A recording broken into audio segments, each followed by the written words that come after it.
Dude, you and I are both hardcore musicians. We can't shake it, huh? I mean, it's my age is losing it, like So no, I'm 39. I'm going to be 40 next year. How old are you now? I'm 42. Dude, that's Like, sexy.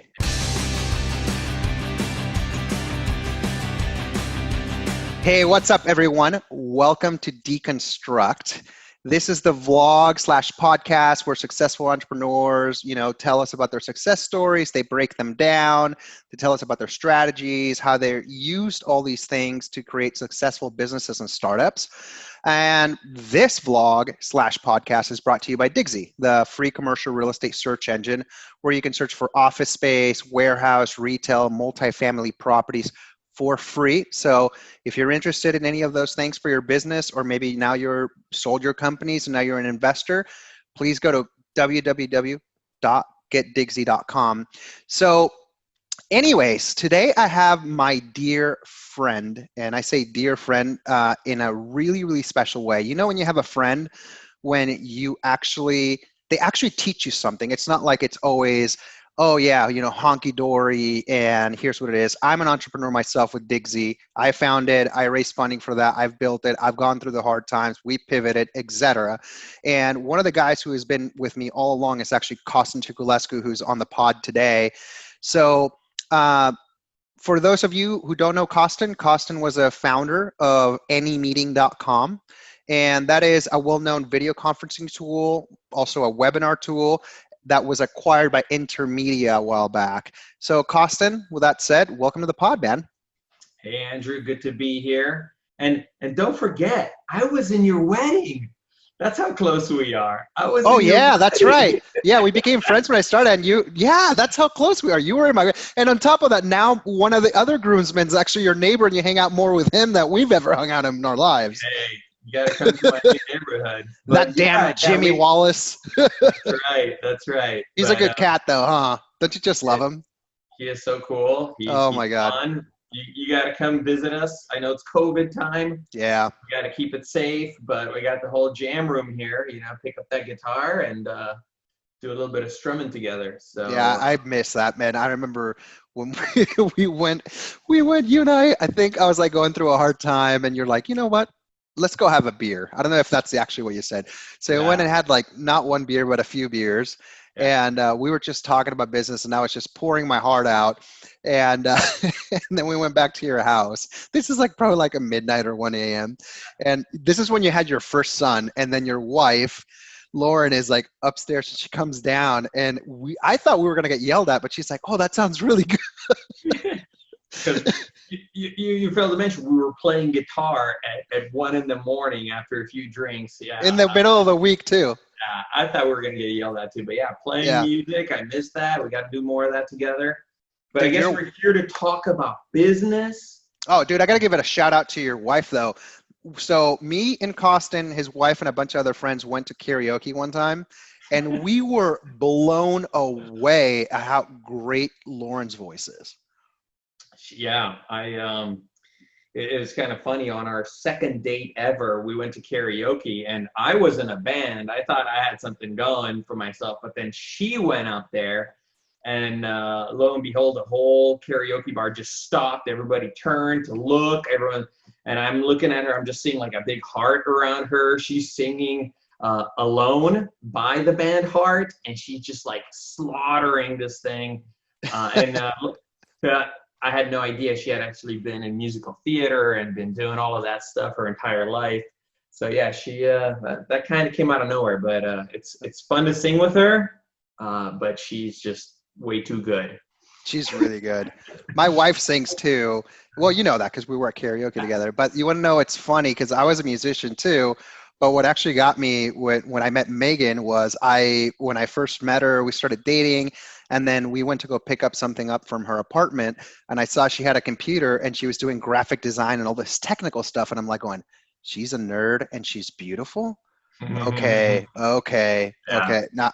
Now we're married. So There you go. There you it's go. she's just amazeballs, just like Lauren is. But okay, so let's start. So tell us a little bit. What we want to do today is we want to kind of want to deconstruct. We all have the stories. We can make this episode 5 hours long, but the one thing I want to focus on is briefly on your history, why you started any meeting, which I know went through different phases, like free webinar, and then how. Let's deconstruct how you got from having built this company over the years to actually getting a sale done. So let's start with your background and how you got this started. Yeah, so I'm going to go all the way back to I was born in Romania, so a little communist child in the late 70s. And at the age of 9, I came to the United States because my dad had kind of done some, like he escaped the communist regime of Romania through political asylum. And me and my family, my mom and my sister came over when I was 9 years old. My father then, he came to the land of opportunity. He wanted to capitalize on all of that. So he was an entrepreneur. I remember in high school, he started his own business. And even though he was doing well at this company, a thrifty oil company, he just wanted to have his own business. And this is one of the things that I've learned, like one of the biggest indicator if someone's going to be an entrepreneur is if their father or primary role model was an entrepreneur. So I kind of got that modeling from my father. I was also a total nerd. I went to a math and science high school, loved Star Trek Next Generation. I asked for a Nintendo NES when I was a kid, and I got a PC XT with no hard drive. And learned to kind of code on it, learned to, I played all the computer games. All my friends that were playing Super Nintendo and all of that, I was playing King's Quest and Space Quest and all those nerdy games. And then also played the music thing. And I think, you get computers, you get music, you kind of get this weird formula, but I had no problem getting in front of people. Went to college, got a computer science degree, and then out of there, the first company I went to work for, this was like 1999, they were building a webcasting system. And they were going to outsource it. And my job as a junior guy straight out of college was to just maintain it. Well, it turns out the outsourcers sort of failed, and I was in all the requirements meetings. I ended up building the system in my nights and weekends because they hadn't tasked me with that, but I just saw it wasn't going well, and I just took it upon myself to build it. And then I showed to the CEO, hey, I think this is what we wanted. Is this right? And the CEO basically was like, this is exactly what we're looking for. Why don't you flush it out? And it was literally like a one-man coding thing, and I flushed it out, and this was the platform that this company then used to build their business. Company was called Digivent, and I remember Digivent. That's funny. yeah, I used to, when I was in commercial real estate, I used to cold call the living headlights out of that CEO. yeah, Jeff Greenberg. Mm-hmm. Yeah, and by the way, CBRE was one of our Digivent customers, and they would do these webcasts on the platform, right? But then 9/11 happened, and the investors got really scared. They started to pull out, and so that company ended up winding down. But then I went to another company, and they recruited me, and they wanted to build the same thing, an online event platform for webcasting. I spent about 6 months there rebuilding the whole thing from scratch, sort of the 2.0. And then they had 3 founders. This company was 20 years old, 3 founders.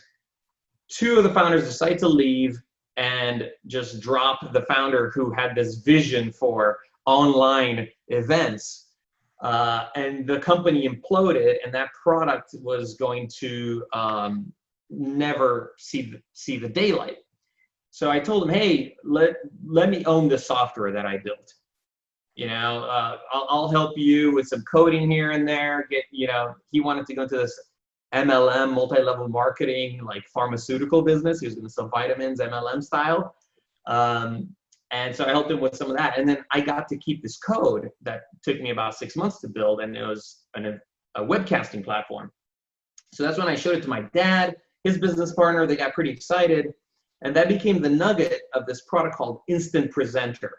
And it was 2004, and I had this Instant Presenter code, and I finished it out to where it was self-service. And I remember I was like sitting in my bedroom all by myself. I didn't know anything about building a business. And I've been coding to modify it so it's self-service. Somebody can just go there and sign up and then do a webinar from their computer using Flash, because Flash lets you turn on your webcam. It was like super revolutionary in 2004. So here it was like a Monday. I'm like, okay, I'm launching it. And instantpresenter.com was live. And I'm just like hitting refresh, and like 2 days later, I get a guy. He signs up, and it was like $15 a month or something like that for Instant Presenter. And this is, by the way, when WebEx was like a few $100. Yeah, that's right. That's right. Exactly. So, and WebEx was a couple of $100 a month. The price point for me for Instant Presenter was somewhere between 50 and 100. So Instant Presenter started to take off. Started to do some SEO. The beauty about online meeting software and webcasting software is it markets itself, right? So if I sell to one customer and that customer does a webinar with 100 people, he's marketing my product to 100 people. So we had this really nice viral coefficient, and the product started growing that way. The other thing that was kind of a catalyst for growth is one day I get this call from this lady, and she's like, "Hey, my name's Sierra. Do you know who I am?" I'm like, "No, I don't know who you are." She's like, "Listen, I'm a reseller. Do you know what a reseller is?" I'm like, "Please educate me. What's a reseller?" She's like, "I want to take your software. I want to put my company's logo on it, and I've got like agents. I've got this. I've got that, and we're gonna take this big." Cool. Okay, let's do it. So then I spent another couple months coding, gave her a white label platform, and then she got other agents, she got other white label companies. So by about 2007, and it took a while because I was playing music, I was single guy, just having a good time in my 20s, didn't know anything about startups, didn't know about like growing $1 million companies. But by 2007, we were close to doing about $1 million in revenue, just recurring revenue. Nobody, SaaS didn't exist. The term SaaS, it was ASP at the time. I coded our own recurring billing system. Like on It the must first have been a nightmare. Yeah. It was, and that's why later in the story, definitely outsourced all of that. But yeah, there was nothing like this out there, and that at that point I decided, hey, well, somebody told me, hey, you should look into getting some investors and grow this thing faster. And that was a whole journey on its own. Yeah. So we can skip. We can skip that for a different. Raising money is like a whole different thing, right? So tell us a little bit about the timeline. So you got Instant Presenter. I know that you guys went through different product variations. So how do we end up at any meeting? So around 2007, I decided I want to go raise money. And in 2008, by 2008, I've talked to a bunch of consultants. First, one guy, he wanted to do a PPM, a private placement memorandum. And he did this whole analysis of the business. When you hear PPM, you know they're not in the tech startup world. I had no idea what I was doing. Neither did I back when I was doing it either. PPM was something that came up all the time. Yeah, and like there's so many amazing resources today in 2020. 2007, there was nothing, right? If you weren't in Silicon Valley, you had no idea how to do a tech startup. At least I did. So, but I started going to Tech Coast Angels. I started pitching all these folks. And it was 2008. I had a pitch deck about Instant Presenter. Hey, we're growing. We're doing $1 million in revenue. We've got this cool software. I go into these pitch meetings, and they're like, here's the feedback. Market's mature. There's already WebEx GoToMeeting. There's no way you're going to get in there. You're a first-time founder. There's nothing differentiated about your product. There's no way you can get funding. So what I heard is you got to differentiate your product. That's what I heard. And that's when I was like, okay, we've got this product, it's doing revenue. What can I do to like make the user growth 10 times faster? I don't have a marketing budget. I've got nothing, right? That's when the concept of Freebinar came to us, which was we literally took the platform the same way we were doing white labeling for other partners. We created a partner brand called Freebinar. We put an ad in the meetings and we just gave the platform away for free. And this was powerful because we launched Freebinar in like 2009. It took me a good 18 months to figure out what investors would find exciting, what would be the right thing. So 2009, we launched Freebinar, and you were basically getting a full-fledged webinar platform that you would have to pay $100 a month for or more for free.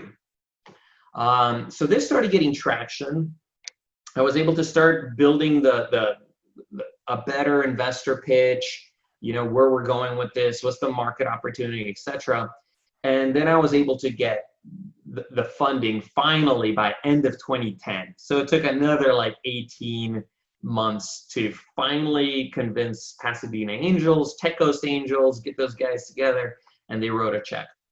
Once I got that check, then I was finally like, well, now we can ditch this terrible name Freebinar because we got some funding, and let's get a real name. And that became Any Meeting. So Any Meeting was like, you know, we were looking for a name, came up, it was available, it's $2,500 available for purchase. Boom, credit card, bought it.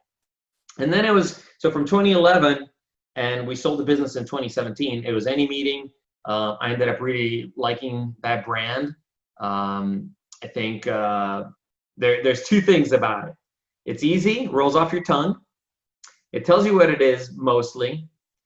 And it starts with the letter A, which puts you at the top. You know, whenever you have like a roundup, whenever you have like a list of competitors, hey, let's look at all the video conferencing companies.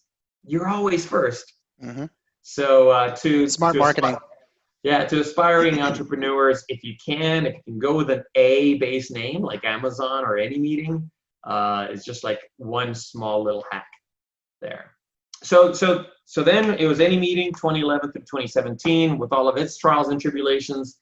Started off as this full-on freemium ad-supported business, but then by 2014 we really did pivot and become like a full SaaS, essentially total back to what Instant Presenter was all at about. The beginning, you know, just a SaaS business, but we couldn't get to this next level of growth with investors if we hadn't created this differentiation story. Yeah, it makes sense. It's kind of like you're taking these baby steps to show growth, that, and really fulfill your vision and make sure you get to where you want to go. And the lessons is what really gets you there, right? It's not necessarily, you don't start with the end, you start with the end in mind, and then you figure out, you know, kind of what steps you're going to take. And we make a lot of mistakes in the process, which both you and I have shared stories about. If we had to do it over again, we would have done it this way. But what video game is fun if there's no challenge, right? So, Costin, question to you. How did you go? Can you deconstruct with us? Like, I remember you telling me there were many times when somebody wanted to acquire the company. And like, how did you go about? So I don't know if you were actively selling the company or like if you just got offers. I remember you did get offers over time, but what really, you know, how did the whole you building this company over 10 years, like how did that happen? Like just deconstruct the exit and what was going through your mind. Sure. So the first thing I want to say on the topic though is I've gotten very good advice to never build a company thinking about the exit. If you want to build a real company, never think about the exit. Always think about the vision, where this thing's going to go, how big it's going to be. But I think entrepreneurs are constantly challenged with, well, what's the exit opportunity? Especially if you go to any investor. Investors want to hear, hey, where's this thing going to go and how do I get my return, right? Mm-hmm. It's very, very unlikely that a company is going to go public. Therefore, you kind of have to know who would acquire you and all of that. But I think for really building this kind of ultra successful business like a FANG company, you can't be thinking about who's going to acquire me. You have to go all the way. So all that said, though, we had some really early traction with the Andy meeting. It was growing awesomely. We had one acquirer come in and offer us a really nice amount. And, my board was intrigued, and immediately they said, okay, let's hire a banker. Let's put the company up for sale, and let's get some competing bids and do all of that. And that's where, in hindsight, we just got greedy and we totally blew that opportunity. There was some miscommunication between the banker and the potential acquirer and me and all. Essentially, we looked everywhere, we put ourselves out there, and we didn't find another buyer at that point. And then this whole thing kind of soured the acquirer, and they're like, you know what, we're actually not going to do the deal. And they walked away. So that was a painful lesson learned early on. And then as the company started getting some headwinds from big competition like Zoom around 2015, 2016, we definitely knew we had to take another pass at selling the company. And I definitely made a lot of mistakes because I wasn't closely involved in any of these processes. I thought, with my computer science background, with my, I had a good board and I had a good COO, I kind of outsourced this process. And you just can't do that. You have to own it. Is that what you mean? You have to own. I think a CEO has to own fundraising and has to own if you're going to try to sell a company. But you did own fundraising, though. So you just mentioned you just didn't take ownership on this one. Eventually I owned fundraising, but remember, I tried to get a guy to write a PPM doc. That was the first time you were raising money, though. I remember when you were raising money, it was just you. Yeah, exactly. You flying around and meeting people, and then you would just get the deal closed pretty quickly. It wasn't like before when you would spend 18 months raising money. It would be like, hey, I just spent 3 or 4 months. Exactly. And I would say that first PPM document, that was a total botched fundraising event. That's the equivalent of me trying to get a banker to sell the company when we had that phenomenal offer, instead of me engaging directly with the acquirer and saying, okay, well, what do you see as the value? What do you see as the synergy? Let's understand. I was very green. I was very focused on tech. I wasn't thinking about just the raw business itself. And even the second time around, I had my COO mostly run the process. And again, we couldn't quite come to terms when we put it out for sale again. And then I had to raise some more money, and then finally really had to be very serious about the exit. I engaged myself, and I think we did lose a little bit of value, because when you go out there, put yourself up for sale, and it doesn't close, unless you make some significant gains and milestones and growth, the next time you come around, it's going to be at a lower valuation. And is that because most people think why didn't it sell? What's wrong with this deal? Yeah. And it's also, like real estate, pretty much.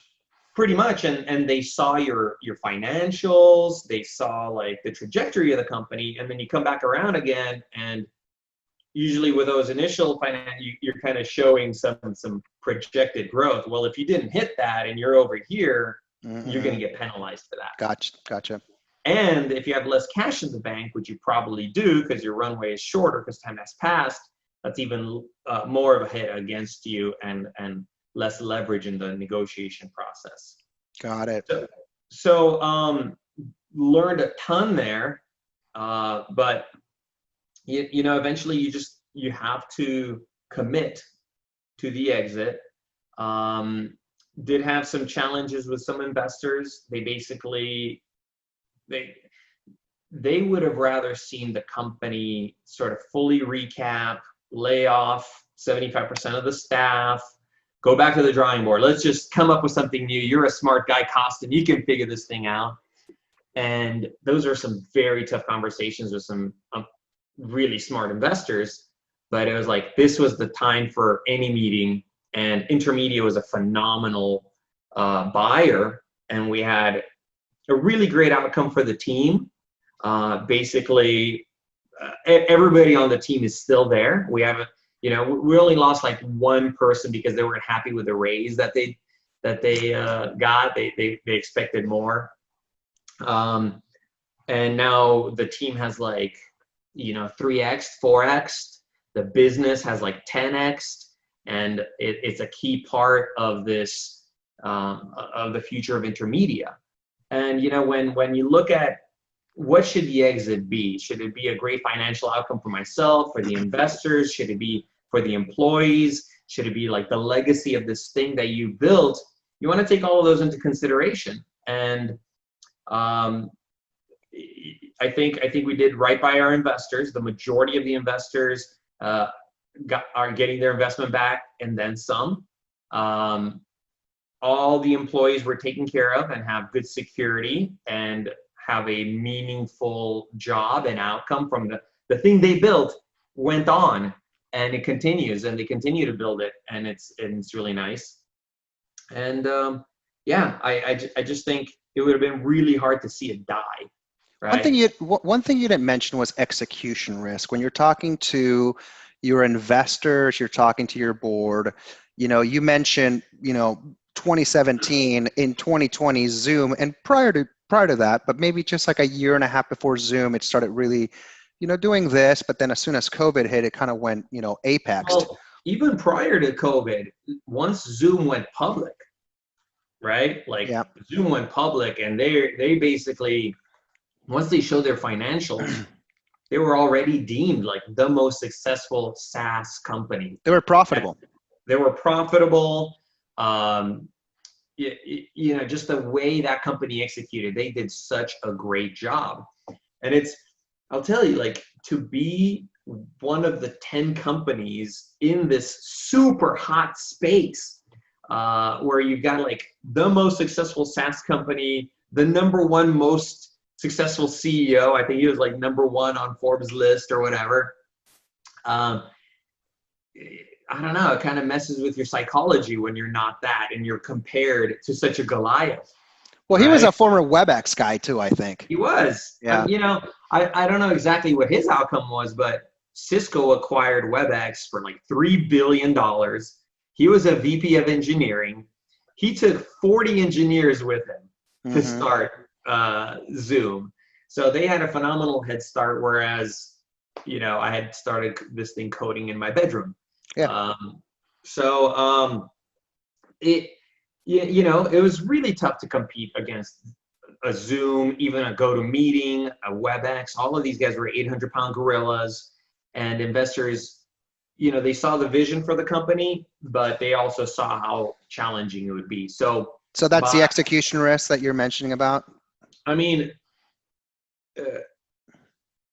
I don't know if I would call it execution risk, but I would say like there was just a lot of competition.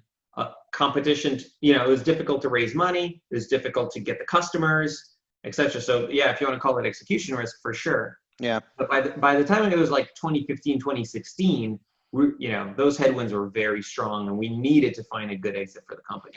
So the first offer you got, they approached you, right? Mm-hmm. Did that come in the form of an email or a phone call? How did that come about?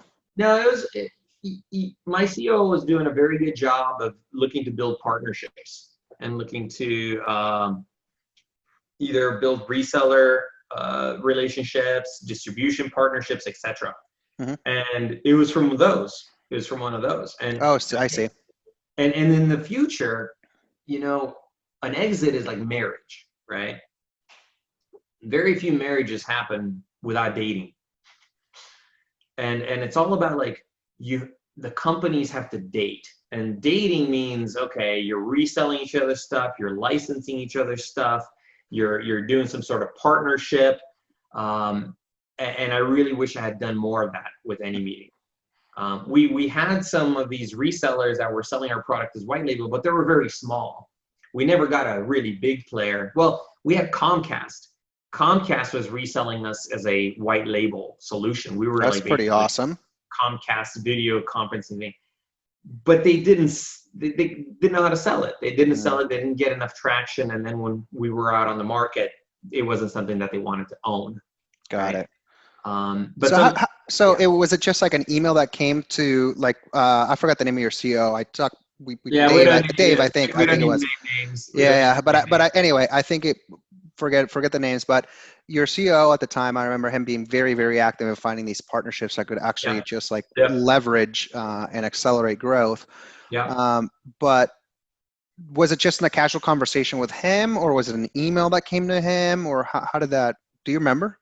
I don't think it matters, to be honest. Like, he was probably talking to the head of biz dev or something at that company, and it escalated, right? Eventually, it's like, hey, we want to talk about something more strategic. That's one of the key buzzwords. Hey, let's talk about something strategic. Like, oh, Oh, you want to buy yeah, me? yeah. No, and then it comes in as a letter of intent. You have something when you have a letter of intent. Then you go into what's called exclusivity, where you're not allowed to then shop the company around to anybody else. And if you breach that, there's financial penalties, etc. Although some companies have done it and to the benefit of the company. Maybe the penalty is very small, but if you can find an acquirer who'll pay you 2-3 times what that acquirer was going to pay, who cares about the penalty? But it's not something I recommend doing. Honor your word when you enter these agreements. But yeah, so letter of intent, exclusivity agreement, then you go into due diligence, and due diligence is very painful. I did want to talk about that for a little bit. We went through due diligence like twice, and every time you do it, your company loses 3 to 6 months of progress. Like you have to get all your documents together. You have to get all of your IP cleaned up. You have to make sure you don't have employee issues. Got to have everyone's documents good to go.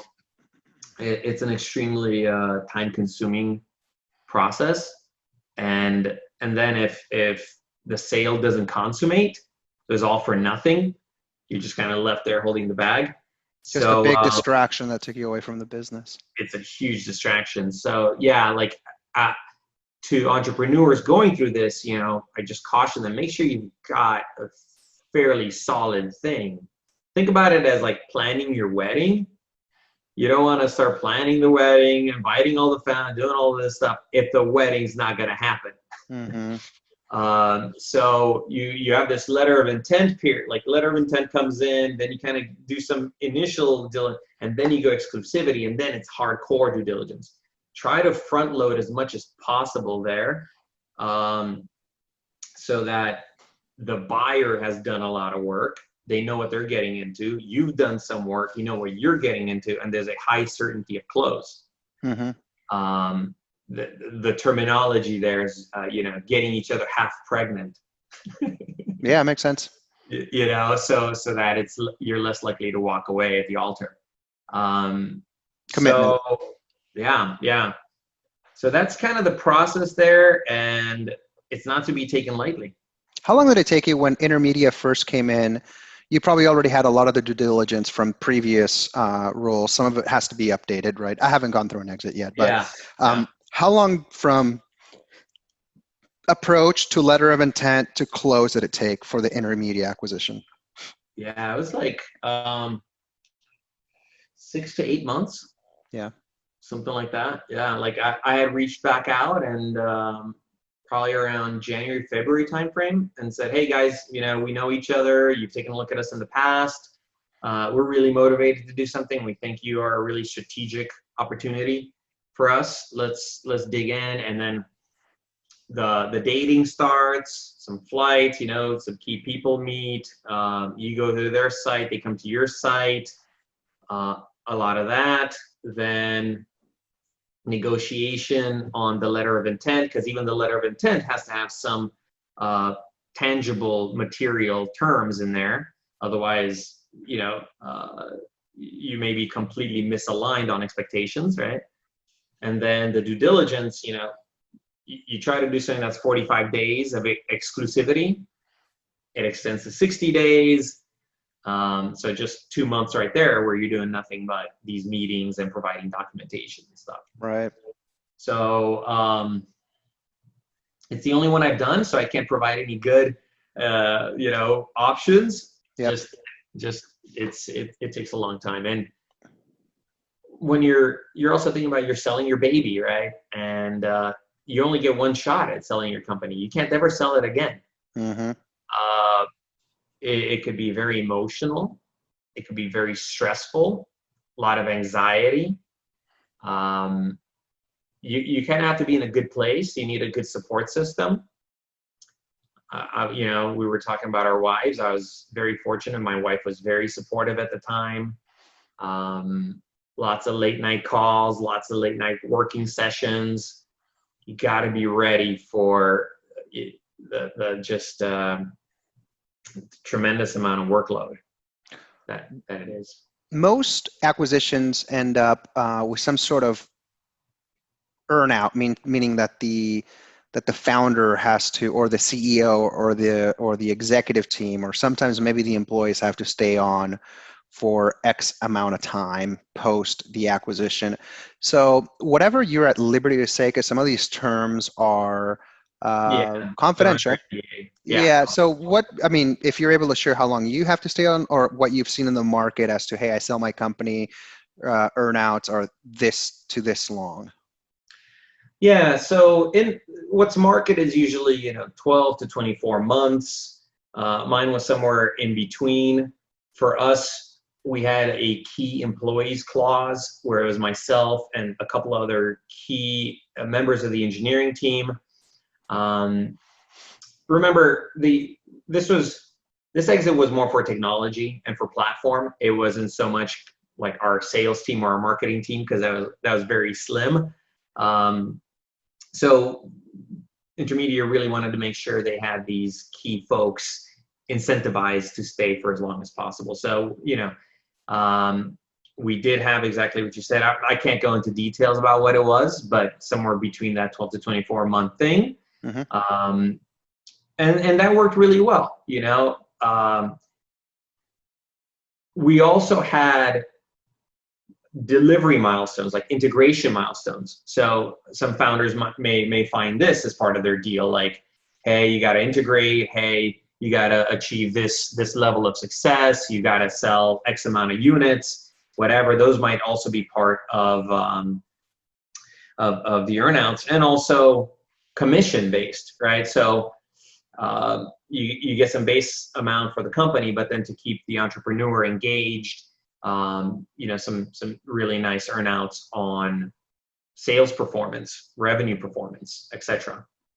And so, you have what's required to retain the employees, but then there's also sometimes a longer payout schedule for the shareholders as well. So most buyers, they don't want to pay everything up front day one. They want to pay it over time as well. And so we did have some of those for our shareholders, and they were tied to milestones that my team achieved. And so it was really good, a lot of goodwill towards the shareholder base. When we achieved those milestones, I would send them a note, hey guys, we got another win. You're going to get the next tranche of payment and all of that. So just a small segue, it's super important to keep in touch with your investors.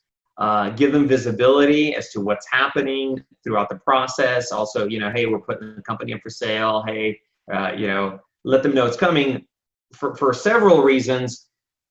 You don't want at the 11th hour some groups of investors to jump, come out of nowhere, block the whole thing. We're not supportive.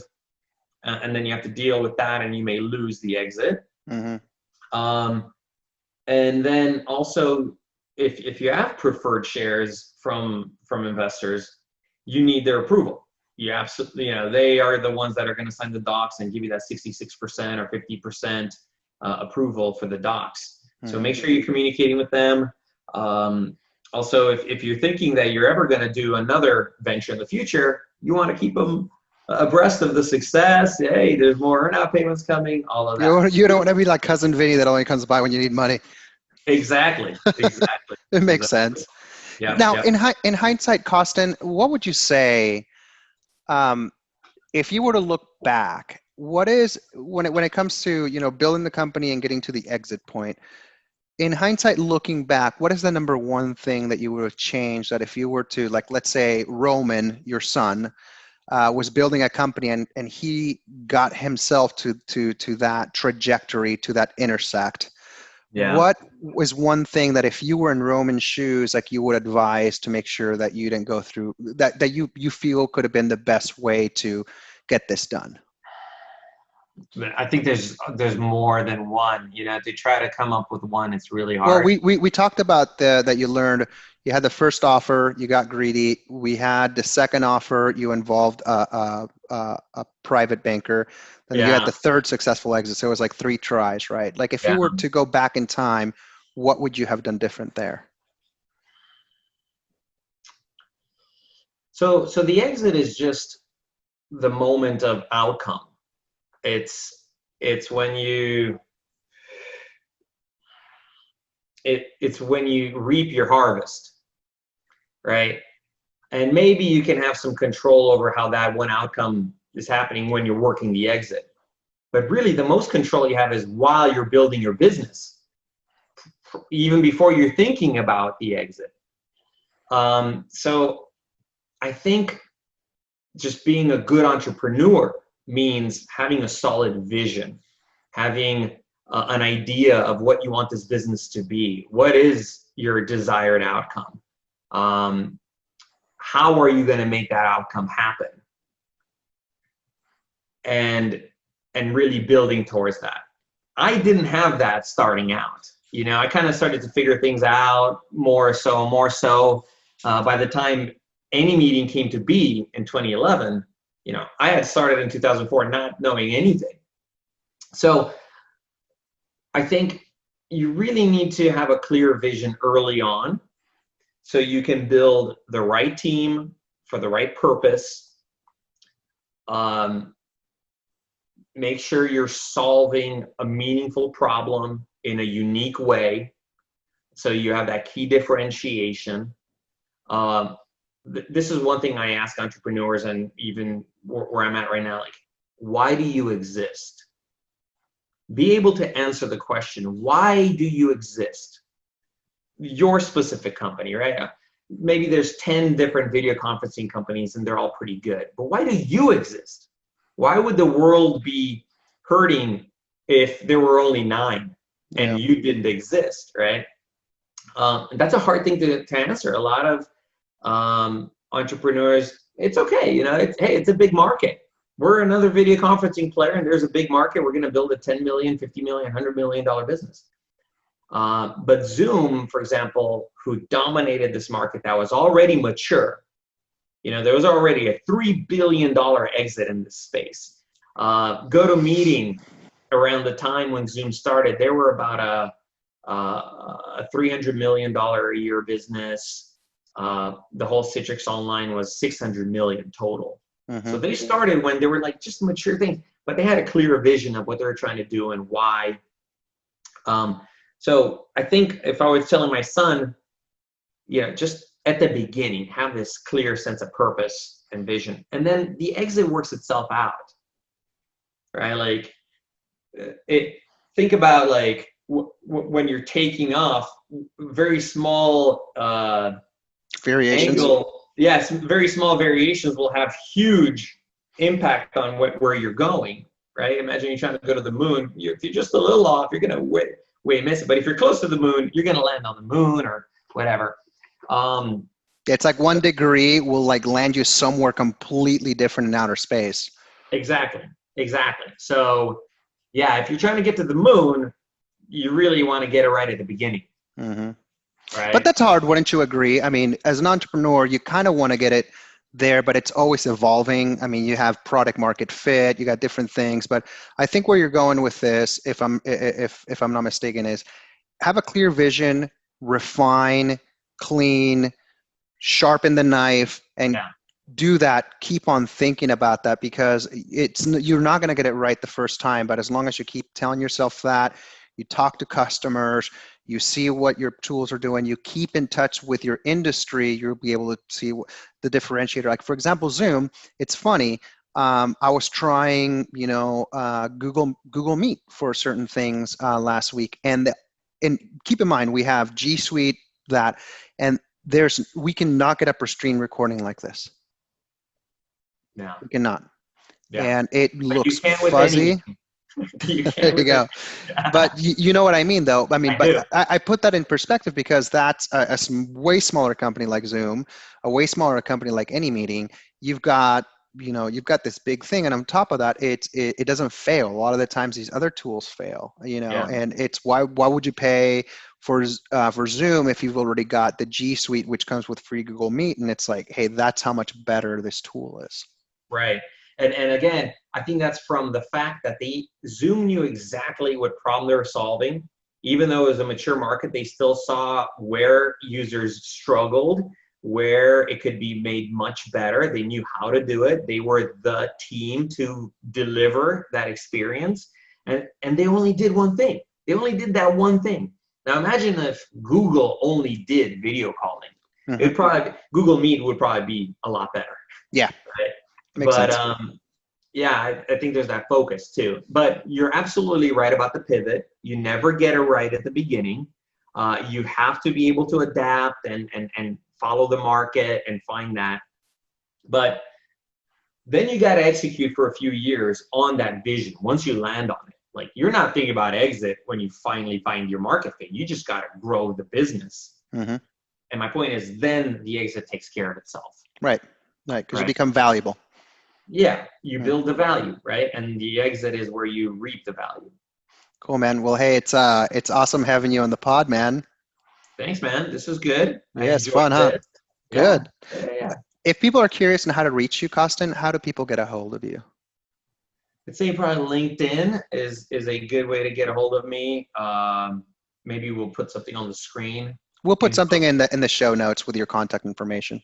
Absolutely. Yeah, I would love to connect with more Orange County entrepreneurs. I've been kind of living the corporate life for about 3 years now. But I always love to connect and help in any way I can. So look forward to meeting some of your viewers. Thanks, man. Well, hey, everybody, if you enjoyed this episode, please go ahead and click the thumbs up button. So like this video, also subscribe if you're on YouTube, and hit that like button. If you're looking at this on social media, please leave us a comment. Let us know what kind of topics with entrepreneurs who've been through this before and exited successfully, or built businesses successfully, or have grown them. I would love to hear from you, and do share it with your friends on Twitter and all the social medias, etc. So I will include Costin's information below. Don't forget, this was brought to you by Digsy. If you're searching for commercial real estate, go ahead and go to getdigsy.com. You can find properties for lease and sale there for free. Costin, you've been an awesome guest, and look forward to having you again in the future, if you will allow us. Hey, I'd love to. Thank you again, Andrew. Had a blast. Take care. Thanks, man. Bye.